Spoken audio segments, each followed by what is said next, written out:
Hey, what's going on, everybody? Welcome back to the new and improved Ruben and Jessie podcast. Yes, that's right. Damn. If you're tuning in now, we are no longer the Hidden Health podcast. We have transitioned, we have upgraded, we have evolved as we all do as creatures to create a new namesake for ourselves.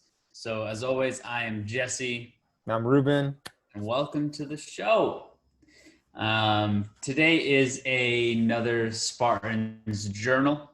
Um, as you've heard, if this is your first time tuning in a while and you're like, what the hell are they talking about? What is the Hidden Health podcast? Go listen to our previous episode called The Origin Story with Ruben and Jessie, and it gives a really great breakdown of how this podcast came to be and how it evolved. And it was, Ruben's on the West Coast, so he came and visited here in New York.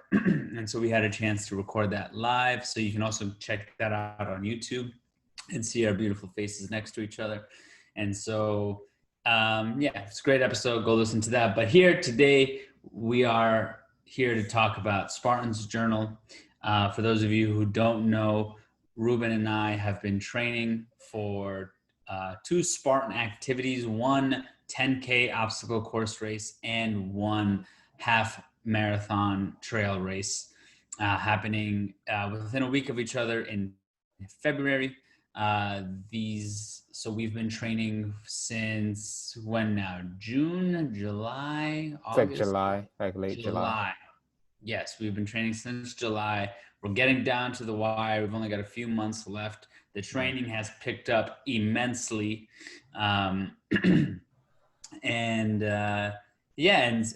we're deeper down the path. So we're here to just chat about our wins, our challenges, and insights moving forward with our training. So Ruben, he's got some stories. He's got some confessions to make. This is Confessional with Ruben and Jessie. We switched the podcast name. Why don't you start, Ruben? For sure. So as you are aware, if you've been listening, the origin story, I was in New York. I've been traveling around for about 2.5 weeks. I just got back to California a few days ago. Did a week and a half in New York, spent Thanksgiving with some family up there. And then I went down to visit my father in Florida and spend the week with him there. Since I was on the East Coast, I just thought it was, nice to just, cover all my bases, since I was like, I'm not traveling during COVID again, because that is stressful. But obviously, when you travel, your regimen is thrown out of whack. You don't have the same things that you have at home. And that's no excuse, right? Like you figure out a way, which I kind of did, especially when I was with you. I was able to kind of adhere to most of it, but definitely the traveling throws your body out of whack. Changing, even they say I was talking to somebody and they say like every hour you switch a time zone, it requires your body like a lot of hours to recover from that change of time zone. So I definitely the shift in time zone, the shift in the weather, and all these things required my body to be in a weakened state. I was kind of scared that I was gonna get COVID and stuff, especially having to train. But it didn't stop. Had to still do it. So getting there, I wasn't eating the best. So nutritionally, and this is it was a nice experiment, right? To see like if you're eating shitty almost daily. It wasn't every day, but like 80% of the time eating pretty bad. He was eating pretty bad, guys. Oh, Ruben, you said you want me to give them examples? Sure, why not? So, so when Ruben was out here, if I recall, this man enjoyed some Prince Street pizza. Prince Street Pizza, best pizza in New York. Donut Plant, I had Gardens. donuts. Spumoni Gardens, that's when I landed. Little Van Leeuwen action. Some ice cream, yes, sir. Some ice cream. What else? What else am I missing? Oh, and Jacob's Pickles. Oh, Jacob's Pickles, that restaurant. Yeah. What I get? Chicken and waffles? Chicken and pancakes. Chicken and pancakes, yeah. that's just some examples, but going to New York, I was like, I miss these foods. We don't have them normally. And I think, it was nice to see like what happens when you eat these things and then you still have to put in the work. You definitely feel it. So folks, Hmm. you feel that when you're out there running, you feel it. When you're lifting weights, you notice you're probably slightly weaker than you were the other day when everything was great and you were eating healthy. Um, so like all of that was a compounding effect and making me weak, in a sense, weaker and having a harder time with those 4 mile runs, which usually are relatively easy, at Hmm. this point in our training. So I definitely felt those, especially for some reason when I got to Florida, because it takes the body a few days to have to readapt to eating those kinds of foods and be like, what the hell are you doing to me? And detox and do all the things that it has to do. But in Florida, it was also just as bad because my dad he lives alone, does not have healthy food in the house. And while I went to the supermarket and tried to find everything that I would, it wasn't the best. Like I was able to find like organic eggs and make that. I wasn't able to find good bacon or things of that nature that I would find out here where I live in California because I have spots like Sprouts and we go to the farmers market and there's a Whole Foods really close to us. Like I can go to these places, but over there I was just like all I have is Publix.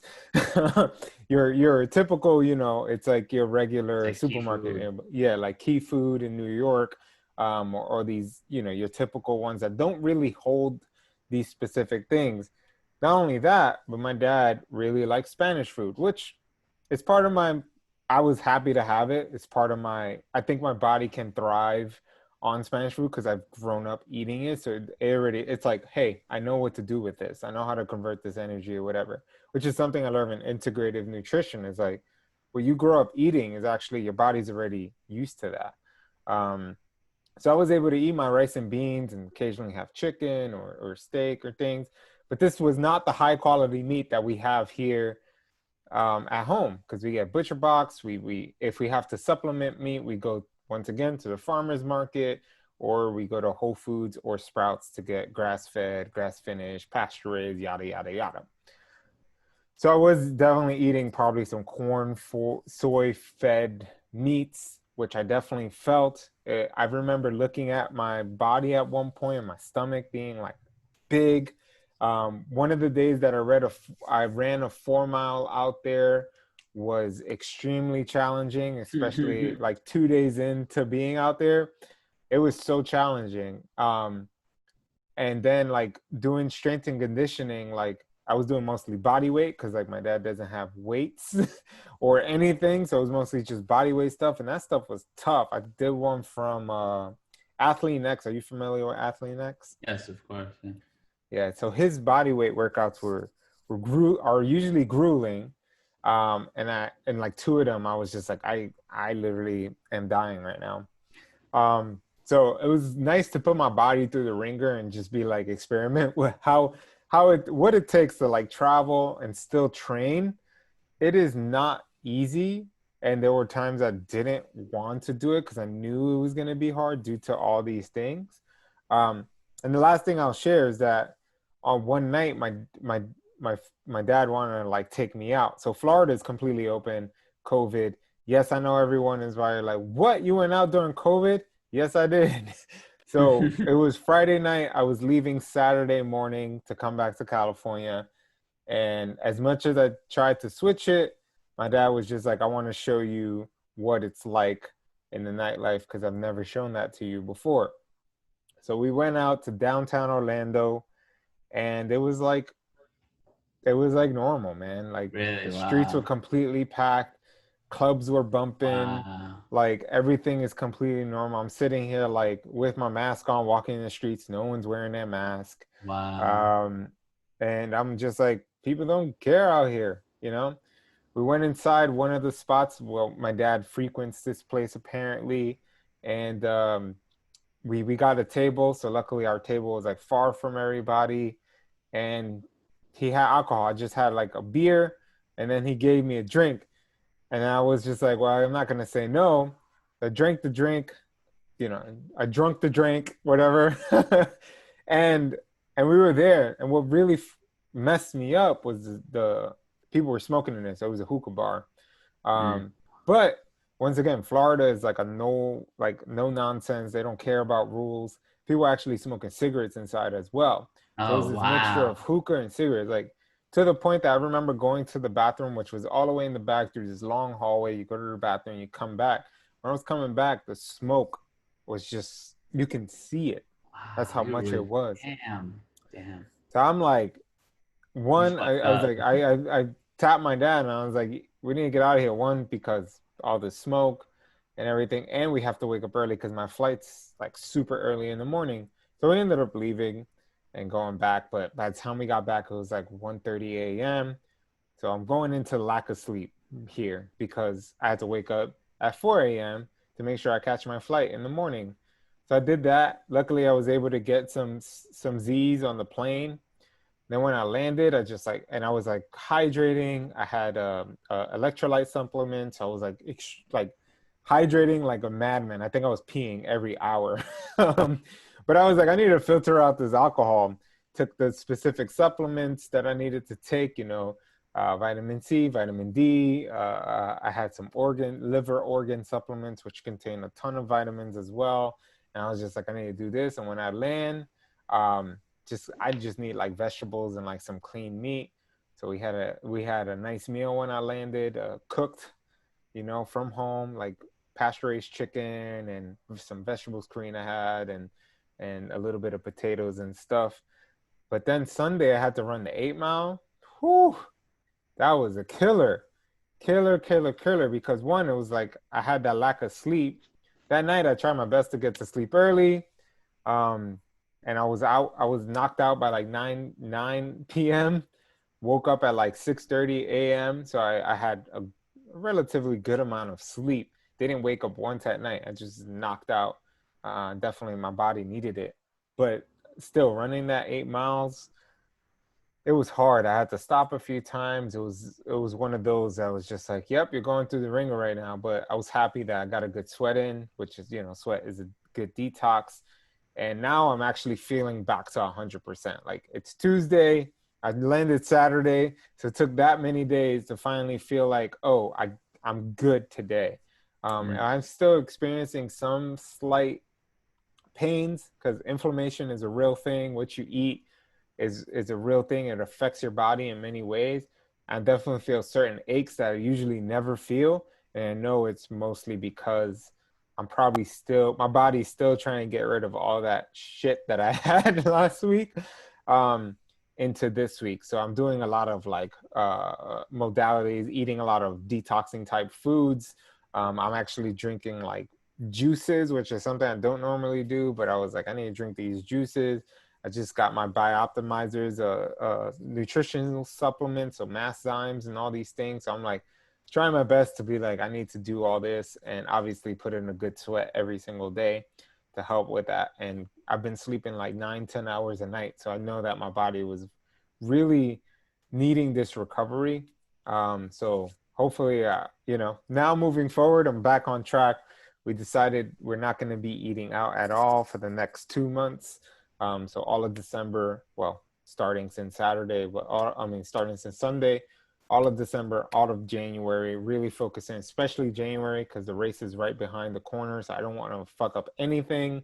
So I'm being super strict on what I'm bringing in, and being super strict on making sure my training is right, getting the proper sleep, doing the proper things that I need to make sure that I can perform in a high weight. But so it was nice to see like how much that all that stuff can affect you: travel, eating bad, lack of sleep, to like, oh, I know what it looks like when I'm high performing, doing everything correctly, which Yeah. I will pass the question back on to you because I know that's something. I mean, I got to see like your regimen. I got to see like how you start your morning, how you prepare for your run, or if you have to do some strength work, and how you show. But obviously, I don't know how you feel because I'm not you. So if you want to share Well, with the folks, before we transition me, there was what I wanted to ask was like, so I know you personally really love travel. yeah, And it's really important to you. I know it's something you want to do a lot of in your life.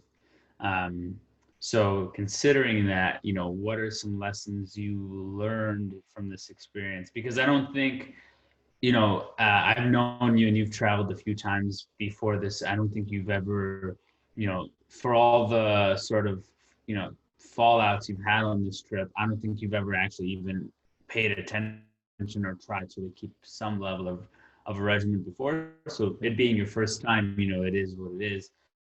But moving forward on future trips, what do you see? How do you see yourself learning from this experience and moving so you don't have to, kind of have to go through this crazy journey again?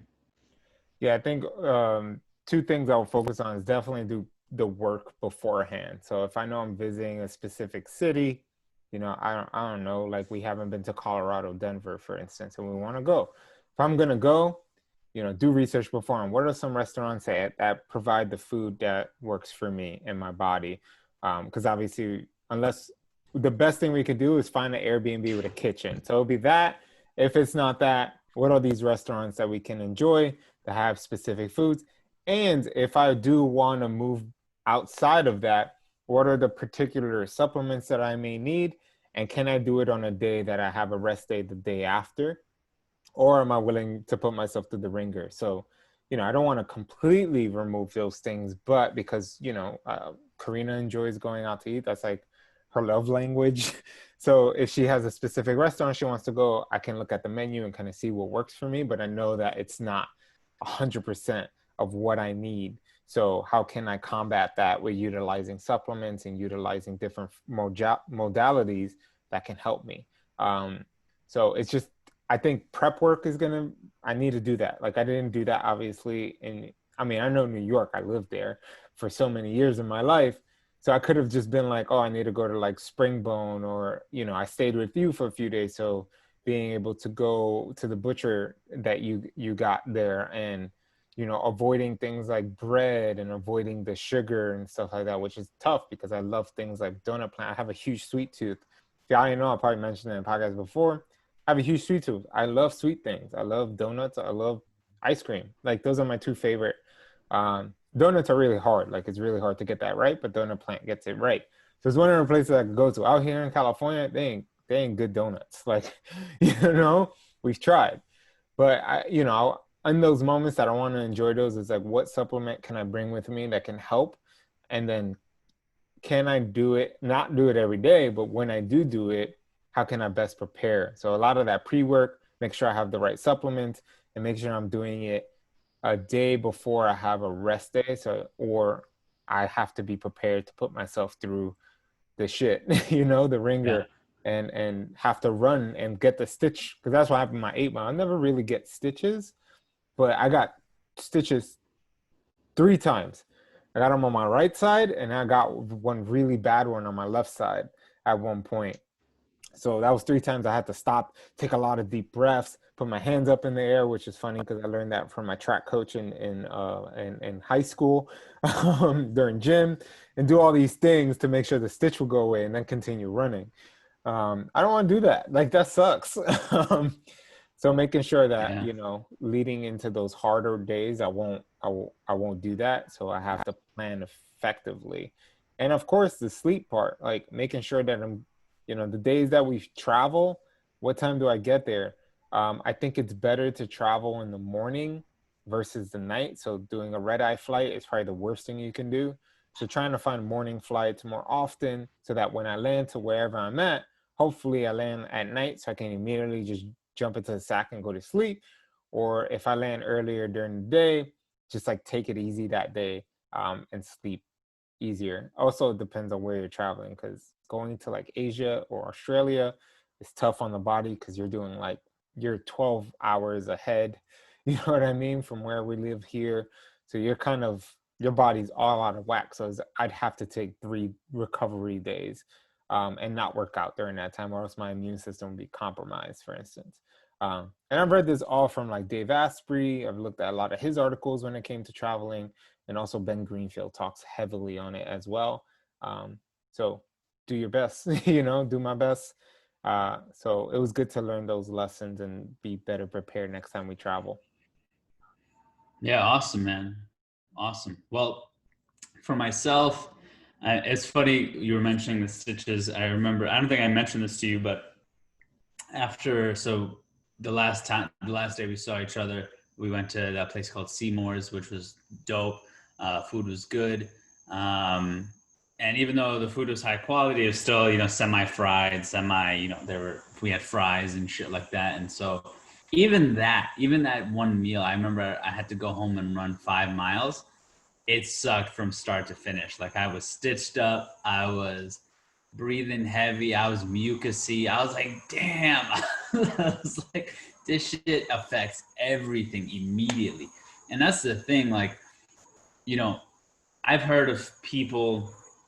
There are people out there, like Dennis Rodman is a great example. There are people out there who are high performers and need a level of hedonism. They need a level of like demonic behavior to balance themselves out from like very strict, they're pretty much extremes on both ends. They go really hard in their partying and they go really hard in their training and performance. And um, I'm amazed by those people, because for myself, and sorry if you hear background noise, that's just my what's that shit called? My what is it called? Your Heater? heater. Yeah, my heater or whatever. Yeah, my radiator. My radiator's tripping out. If you live That's in New that New York, you know what York. it is. That New York lifestyle. So basically, I've always been amazed at those people, because what I've learned about myself is that is not how I can operate at all. Um, for me, maybe it's because I'm a Taurus. I don't know, but for me, I need absolute structure for long periods of time, uh, with tiny goals placed in between. So meaning that, like, I can't just say, oh, I'm going to commit to this. I've tried this in the past, and you know this. What I've learned about myself is I'm not the type of person who can just commit to a really big goal at one time and accomplish it.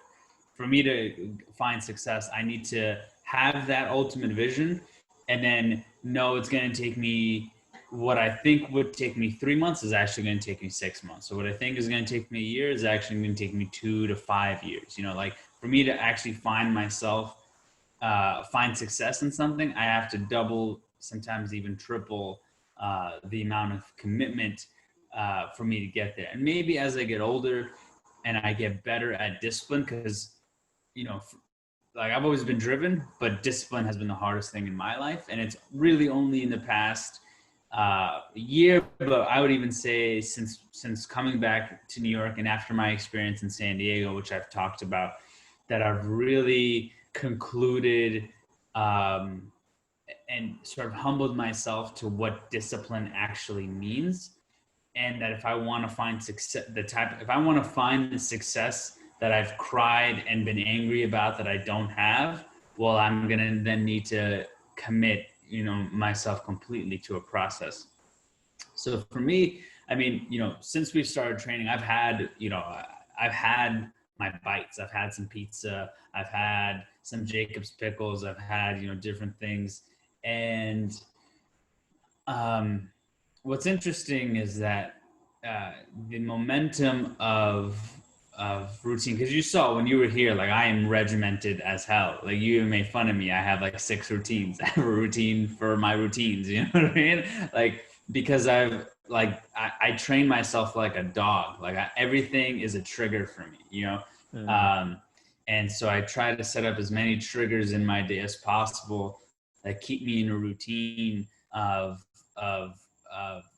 moving forward towards specific goals. So uh, you know, and what's interesting about this is what I want to talk about before, which is, as you guys know, I've been working with a nutrition coach, and we're doing macro management. And as we get closer to my goals, the progress becomes slower and slower, and that's just the way it is. Like there, especially when it comes to fat loss, especially when it comes to getting shredded, and getting to because one of the things I asked him, because I remember having pizza one of the days, and the next day, like I didn't feel that great, and I didn't feel like super lean and all those things. And I was like, fuck, like yesterday I felt super lean. I had a couple slices of pizza, and now I don't feel so fucking lean. What's going on? And I hit him up, and basically, he was really straightforward with me. He's like, look, he's like, when you, he's like, first of all, most of that's just water weight. Give it like 2 or 3 days and you'll be back to normal. And that's actually what happened. But second of all, you're in a phase where risk is higher than reward, meaning that like once you're lean enough, and then you put on enough muscle mass, you'll be able to get away with a lot more. Like if you're fairly lean, and have a good amount of, like I said, muscle mass, when you go out and have these types of meals, your body's able to manage them much better than if you're just coming, if you're coming from a place of sort of doing one thing a certain way and then jumping back and forth from that. And it really takes a certain amount of upfront loading to get you where you want to be, and then to maintain that is a lot easier, moving forward. And so once I heard that advice, and this is with everything, that and the training and just all my goals in general, where I come to and honestly have to keep coming back to is getting very clear on what my goals are, what's in relationship with goals. It's like, what's important to me in my life, because there's so many temptations all the time, especially in New York. There's so many, yeah, especially in New York. But fuck New York, like once you have the internet, everything's there. All the temptations are there, all the purchases are there, all the shiny objects, all the I'm interested in this and I'm interested in that, and if you got Uber Eats or Postmates, like you can get anything you want, you know what I mean? And me too. I have a sweet tooth, I have a salty tooth, I have all the tooths, bruh. I like all that shit. And this process has been humbling me to the reality at which why we celebrate the people we celebrate. We celebrate them because this shit really isn't easy. Like, it's actually really not easy to be successful in anything. It's not easy, and it's not fun, and it's not glorious at all. Nope. And the truth of the matter is even the people we see are only a fraction of all the people who commit to that type of lifestyle. 95% of the people who live life like David Goggins or who live life like Cameron Haynes will never hear about, but they do it every day because it's who they are, right? And that's something I had to wrestle with too, is like, who am I doing this for? Am I doing this because I want to portray myself as a type of person, or am I doing this because this is who I'm being, this is who I'm choosing to be every single day? And that's something I wrestle with every single day, because life continues to happen. Problems and issues continue to happen all the time. It doesn't stop because you're training for something, and you're even though you are molding yourself to be a better person, those old narratives and old stories come back. And what was really interesting was, so I'm reading this book right now by Ken Wilber. The subtitle is The Spirit of Evolution. It's called Sex, Ecology, and Spirituality, but I just prefer to refer to it as The Spirit of Evolution because that's easier to say. And what he was talking about was he sort of pins together different psychoanalysts and philosophers and picks apart like what was good about their assumptions and what was poor about their assumptions. And one of the things that he explained, which I was very thankful for, because I've heard this before, but I never really understood what it meant. And he refers to what Freud calls the ego and the id, right? I'm sure you've heard of this. And so for those of you who don't know, Freud was not an American. So all the concepts you hear were translated into English. I don't remember exactly. I think he's from Belgium, He's but I German. don't. He's from Germany, right? I So, read his biography, so very oh, really? familiar. Okay, so you know Yeah. a lot of this. You know a lot of what I'm talking about. Yeah. So a lot of his concepts were actually translated into English. So they're not the exact translations of Hmm. his work. And so what's actually referred to as the ego and the id is the direct translation of what he was talking about in Germany is actually called the I and the it. And what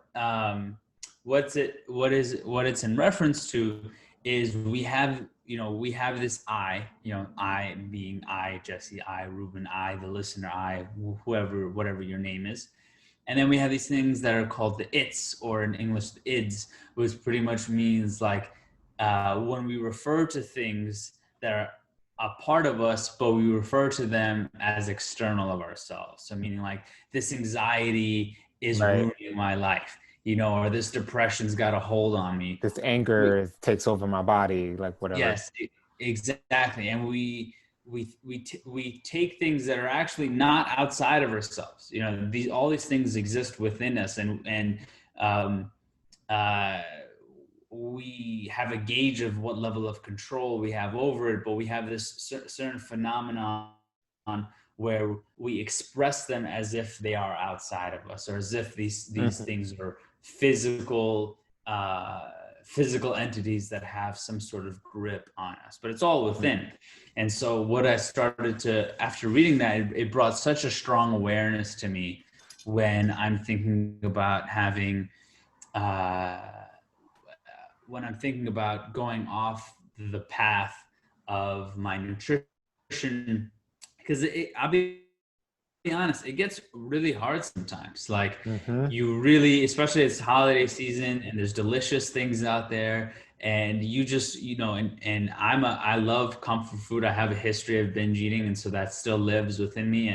And I am very familiar with um, treating my emotions with food, and having to now, it doesn't come up often, but when it comes up, what's become very helpful is this idea of the it, or the id, which is like, hey, that's not actually a thing, that you're just making up the story so you can excuse yourself to now go and do this thing. And Right. I'm just speaking for myself. That's what I found Oh, so I've done true. that so many And times. that's not to say that again. I've done that so many times as well with food, even with food. Like I'm not, I haven't gone through your experience, but just making the excuse. Like I've been good for a week. Now I get to have Mhm. this ice cream, pizza, just place whatever bad food there. I feel like I have the okay because I've been good for 6 or 7 straight days. So Mhm. I have this reward. I deserve it. Yada yada yada. Instead of Mhm. like holding on to that discipline that you're talking about right now. Yeah, and it's like I don't always hold to it, Hmm. what, and nor do I think it's necessarily healthy to always hold to it. Meaning, like, there have been times where if I've been on the path for 3, 4 weeks and I'm just exhausted of eating the same shit every day, there's an argument to be made that, like, no, you should stay on the path. Like, it doesn't matter how you feel, you should just guidance it. And in some ways, I'm always working on getting to that point where I really just don't ever give a fuck anymore, and I can just go into cyborg mode and always stay on the path. Like, that's ultimately where I want to be. And but to get there, you have to allow yourself to make mistakes and to have slip ups and to learn Hmm. from them. It's one thing if you just keep making the same mistake and don't learn from it. But what I've seen is that, hey, if I'm 4 or 5 weeks into a diet process and I've been on point and really going above and beyond to make sure everything counts, if I want some goddamn pizza, because having this pizza, I know tomorrow I'm gonna get right back on the path and I won't have it again for another 3, 4, 5 weeks.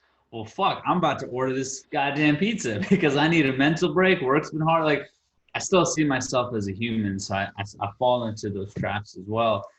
It's just about, moving forward for the long haul. I have And a question so, for you, actually. yeah. Based on, because I know you weren't able to finish the certification for nutrition that Mhm. I did. I know you introduced me. I don't know if you got as far as when they talk about they called it the secret ingredient of food, and how like our bodies, and this is going very meta, so warning for everyone who's like scientific and all that.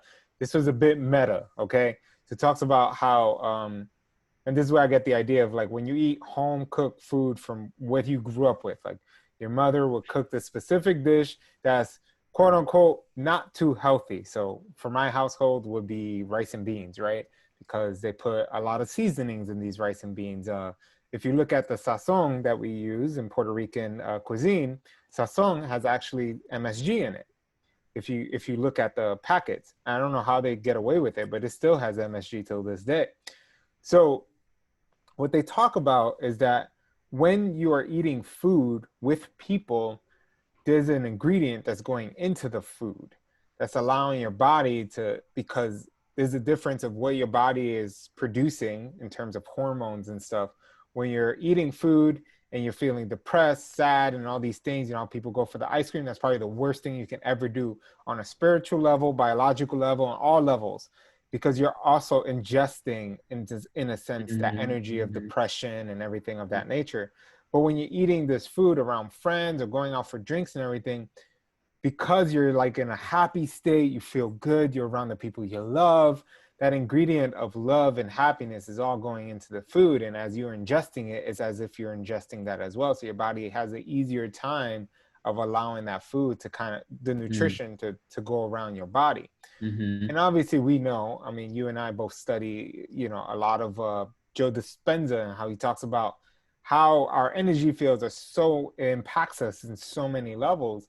So I think there's also that specific level. And I would like to hear from you, because obviously you've worked with like the Czech Institute, you've worked Mhm. with you work with Portal, you've worked with a lot of like these health spaces, and obviously we read different books, we Mhm. listen to different podcasts. So listening from your perspective on like that specific meta analogy that I used, Mhm. what do you think? Where's the boundary where we can still be human, have this food, right? As I did for 2.5 weeks. That was a little long. One day would have been suffice enough, which was Thanksgiving. That would have been okay, but every other day was not good. But like for those people who are like, I want to be strict, but I also want to enjoy. I want to be like The Rock, who gets to have his Sunday cheat train meals that are insane, right? Mhm. So what's your take on that? Yeah, I mean, um, uh, I absolutely agree with what you're saying. I think it was in line with what I was saying, which is like, Hmm. yeah, you need, you know, one of the biggest things I remember about that I learned from binge eating was um, one of the worst things you can do, and I think it's probably true for alcohol too, is doing it by yourself, right? So if I'm gonna eat something that's not necessarily good for me, though I know it's really emotional if I'm doing it alone. If I'm doing it without, behind, Valentina's back, or not with my friends, I'm not inviting anyone out or doing anything. I'm just ordering some shit and I'm eating it at home and I'm doing it by myself, because that's me just, feeling a void. And I'm really aware of that. And so now I really try to stay away from that type of behavior. Although, once you grow out of things, you're able to really realize when you're doing something for when. So like, for example, there was one time where I got some Shake Shack and I ate it alone, but I ate it alone because I was like, I just wanted some me time. That's really what it was. I wanted some me time. And I wanted some tasty. And so I was like, Val's not around. I've been working hard. I'm going to get myself some Shake Shack, chill, watch a flick, and do that thing. Now, again, I think it depends overall. I think it depends. And this is where I was about to say, which is in what point of your life are you in? Meaning that if you are someone who if you are someone who's already gotten to where you want to be, if we're talking about, this can be applied to everything, but if we're talking about specifically nutrition and fitness, if you have a goal, right? If you have a goal of where you want to be, meaning you have a specific body type you're trying to achieve, you have a specific event you're training for, and you expect, you're holding yourself to a standard of a certain level of performance. You have to understand what that means to you, because for some people, um, they can get away with eating whatever they want and still have a six pack and do whatever. But Now, that doesn't internally, mean they're that they should, destroyed. huh? Internally, yeah, they could have a nice body, but that's genetics. Inside, they could be Yes. unhealthy as hell. Right, exactly. So they're like they become metabolically obese, right? Right. Max Lugavere's term. And so um but what I'm saying is like that doesn't mean that they should eat whatever they want, but they have, if the goal is aesthetic, well, they already got the aesthetics and they know they can maintain it, so they can get away with more. If that's their goal. Now, if their goal is, well, I want to live as healthy and perform with as high of a performance as I can whenever I want, again, it depends. Like I started this conversation, it's like, well, there are people who need that level of hedonism to find their success, versus other people like myself. I know I'm most successful when I'm most on point. Like, it's a direct correlation for me. The more on point I am, the more on point I am. So it's really just understanding who you are as a person and understanding where your goals are and understanding when you want to hit those goals. For me, it took a really long time to accept that sort of reality. Um, and, have there been times where I've denied eating with my family because we weren't going to eat the right foods that I needed and not the macros that I wanted? And so I had to disappoint my mother and disappoint my father, um, and then leave feeling kind of awkward because that didn't happen. Sure, that's happened in the past. But at the same time, it's also like, well, I have a very specific goal and I know what I need to do to get there. And my entire process is refining myself to the point where I don't need my attachment to specific things to get there. Now, all that being said, um, when I was when I was binge eating, that was when I was most reluctant to eat with friends and eat with people, because I had Mm, such a warped view of food, right. and what it is and what impact it has, that I never, even though behind the scenes I was eating shitty, I never wanted anyone else to see me eat that way. Versus now, I'll, like I've already mentioned, I on occasions and when it matters, I am more than happy to, walk away from the diet for a day, or for a meal or two, and enjoy food with company, because exactly what you said, if I'm doing it with people I love and it's good food and it's delicious, and that whole experience is going to provide me the energy and excitement and sort of relaxation that I need to get back out there and double up on my grind, well, fuck yeah, let's do it. Let's make it happen. And then there's also, like you said, like, okay, if I know I'm gonna have this type of meal with friends, well, I can prepare for it, right? I can fast, or I can Mm, fast the day after, or maybe the next day I lower my carbs and lower my fats and keep my protein high, because I know if I'm eating out, that's typically most of what I eat, and so I'll mm, justify in those ways, and then I just keep it pushing, because if you're looking at goals long term, it's life is full of peaks and valleys, and so are right. goals and accomplishments. So but to directly answer your question, I 100% agree that the interacting with other people is so important to your health. It's why I have such a trip over this shutdown, why I'm really upset about Right. what's Same going on in here. our society right now. And that's a whole other conversation. But absolutely, if you can connect with others and enjoy a meal together, we'll do that. But also know in what step of your process you're in. Ruben and I have been doing this for a while. You know what I mean? Like Right. we've been optimizing ourselves and understanding our bodies and understanding how this works for some time. If you're overweight right now or underweight right now, and you've been eating like shit for years and you're just getting started, like this is week 2, month 6 even, boy, you better be on point because you're Right. just you haven't earned the right to Right. you don't know yourself well enough to understand when you can allow yourself to do certain things. You haven't gone through enough trial and error to understand, well, okay, is this me having a meal because I'm just being a bitch and this is going to take me off the rails and now I'm going to spin out of control and go back into past behavior, because that can happen. Or are you consciously aware that this is a meal I'm sharing with friends and I'm enjoying myself? I think it just depends on where you're at.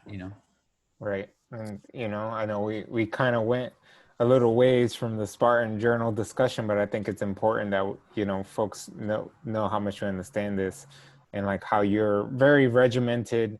I'm slightly regimented, but I have the rebellious in me that just like, if I'm regimented for too long, funny enough, I become actually really upset. I start like Mm-hmm. snapping at people. So I need those moments of just like, can I just like have some wiggle room?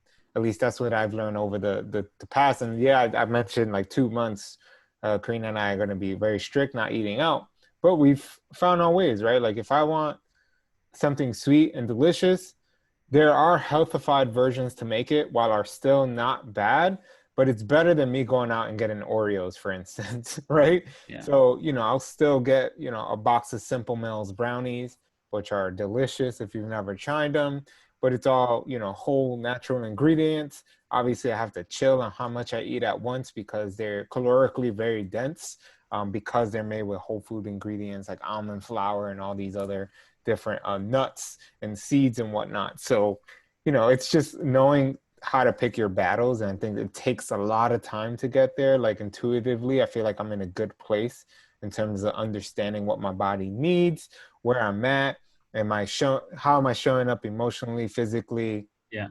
in all those ways to the people around me, the people that I love, the people that are closest to me. Um, and that's going to help me like be successful in this race and help us be successful in this race that's coming up. Because I think as we are building up, it's not only about nutrition and physical fitness, but how everything else shows up in your life as well. And in order for us to finish this race, I think there are those moments that we need. Because I'm pretty sure I already have it. Like by mile 10 or 11, we're going to be like, fuck this. You know what I mean?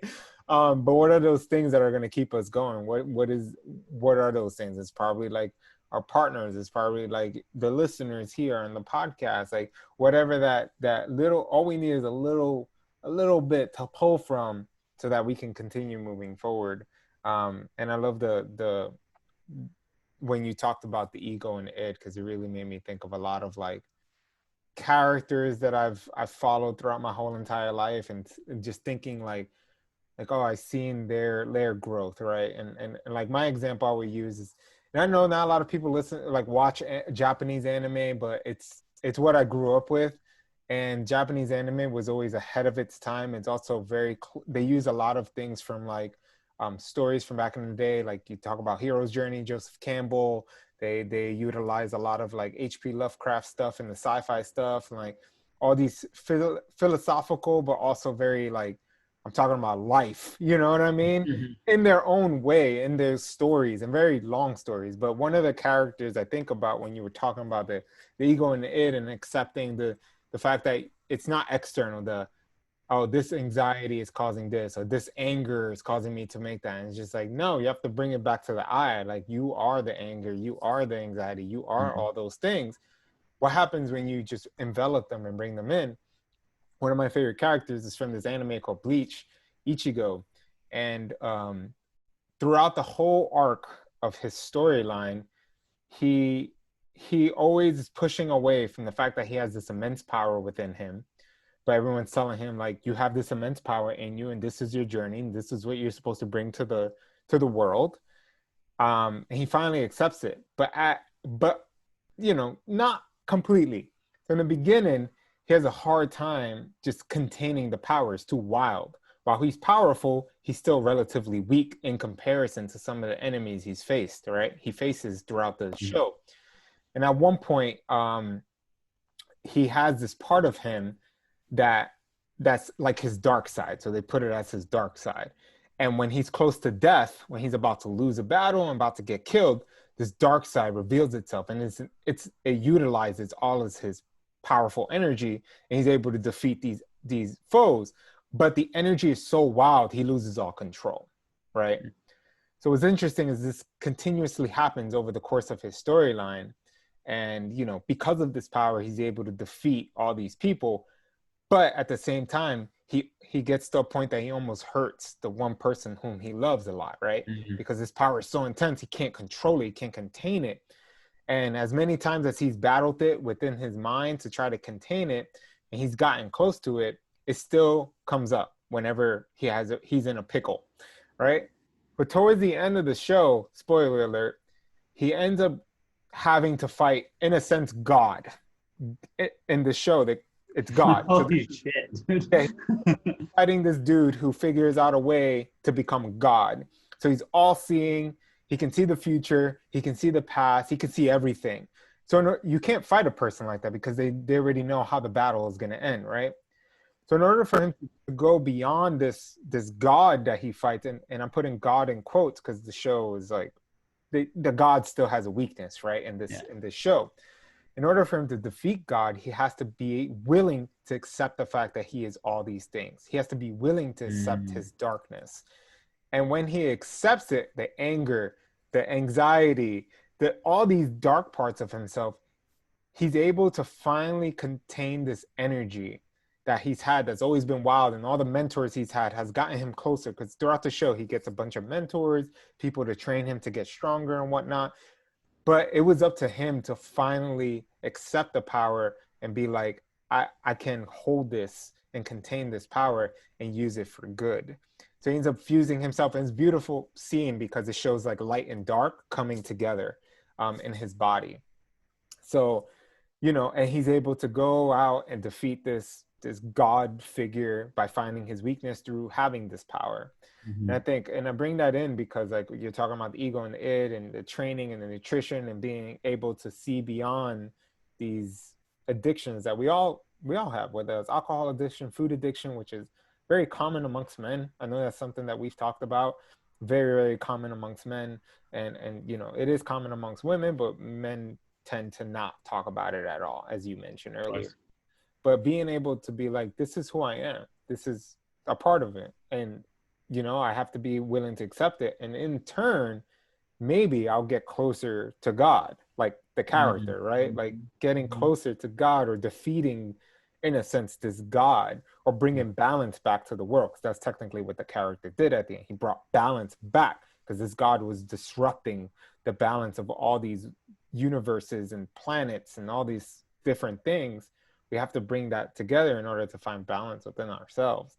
And I think that's something that me and you are working heavily on. And part of this podcast is like, how far are we willing to go to find that balance, no matter how scary it is? Like being in our anger, being with the fact that we have these challenging things we've dealt with our whole life.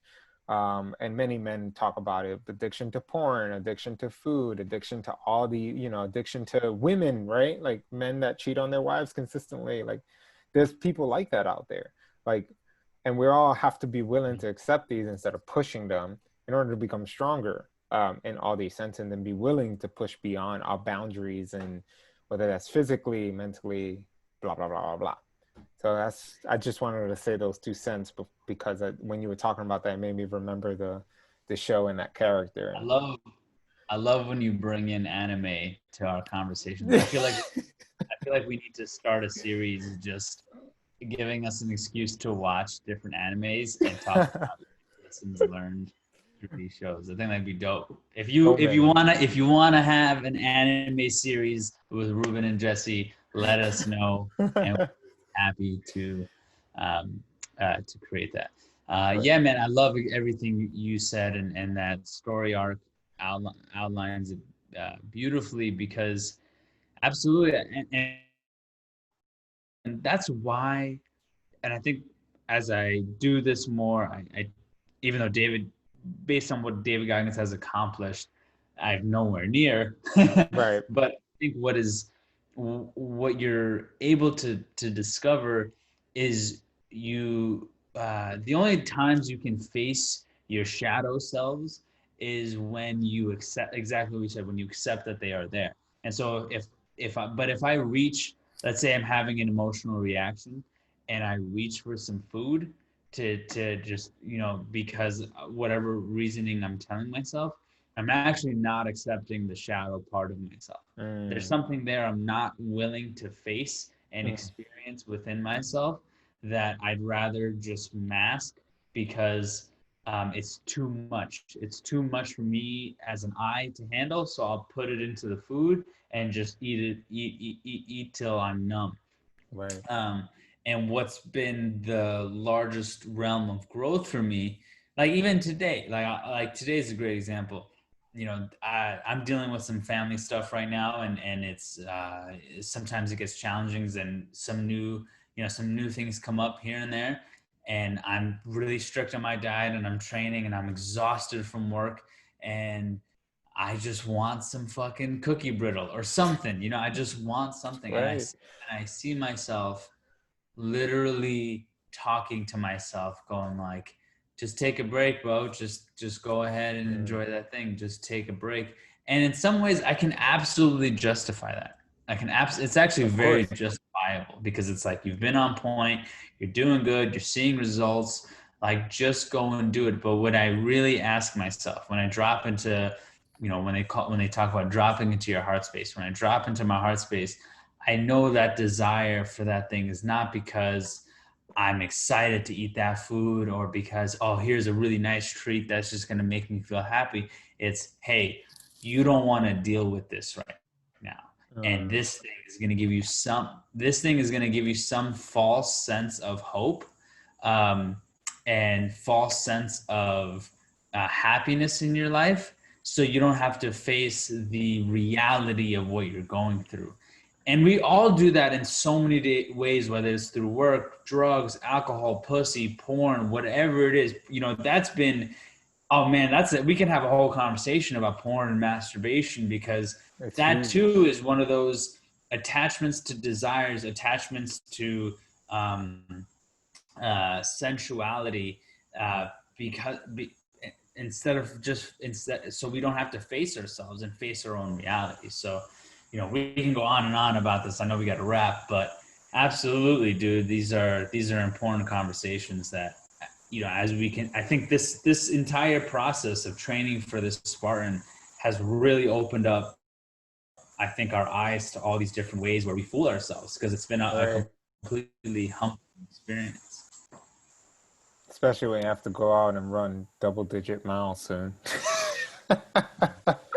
You get to Yeah. face your hardest thing, or having to do a strength and conditioning workout that's like grueling, takes about an hour, but you're constantly on the go, go, go, go. So that's what I like about the physical, man. I know this is the last thing I'll say because dinner is ready. Um, but I love that we get to push ourselves to our extent, like running that 8 miles with you. At that Mhm. very end, it's just like there's this sense of joy that just hits because you're like, I freaking did the most I've ever done. You know Mhm. what I mean? And we get to do that because we've been training. Like when I first hit 4 miles, I felt that. When I first hit five, six, seven, eight, but I think it was huge because I'm like, that's a long ass time. Like it's over an hour of running if you're keeping a steady pace and able to do that with your friend and both keep up with each other. You know what I mean? Like I think we both had a pretty decent. Um, None of us stopped. Like none of us had to like wait. I had that one bad day with our 4 mile, but the 8 mile, I feel like I was back on track and just having that person next to you, which brings up like having people to do this with you, which is nice because if you had to do the Spartan alone, who knows what that would have been like. If I had to do Sure. it alone, who knows if I've been like, do I still want to do this? This is too much. Like it's taking an hour out of my day, especially those days that we have to do strength and run. That's 2 hours of my day. Like it's just like, oh my God, so much. But at the end of the day, you get to find pieces of yourself during those moments where you're like, that last rep that you have to do of the pull up, you're just like, I need to like bring in everything right now. That last mile of the 8, I need to bring in everything right now. Like Yeah. you get to find these pieces and we get to grow within those. Those are the moments of the most growth. I mean, it's just like muscles, right? Like where Mhm. that last rep is what really does all the work to provide your muscle with all that growth and swole that you get to experience. And I'm happy that I get to do that with you, brother. And I'm Yes, happy sir. that we get to share this, for one day, for many people to listen to. And also, I've been thinking, I think a lot about my future and like having children and one day to share it with my kids, right? And be like, this is something that Ruben and Uncle Jesse did many Mhm. years ago. And this was our journey to that. And we get to do that by pushing ourselves beyond our limits or beyond what we thought our limits were. Um, Absolutely. so I just wanted to say that. Oh, brother. Oh. Aho. Uh, all right. Well, that's it for today. I mean, there's so much more to talk about. There's things Right. we wanted to cover that we didn't on this episode, and we will at another time. But we hope this has been impactful. Thank you, as always, for listening and tuning in. We know just by looking at the stats that there are new people who have joined us and are on this journey together with us. So, welcome to the squad. Welcome to the team. Was good. Feel free to hit us up anytime on social media. We're always happy to respond and chat with any of you guys who find this stuff valuable. And if you do find it valuable, please leave a rating. Please leave a review and share it with a friend.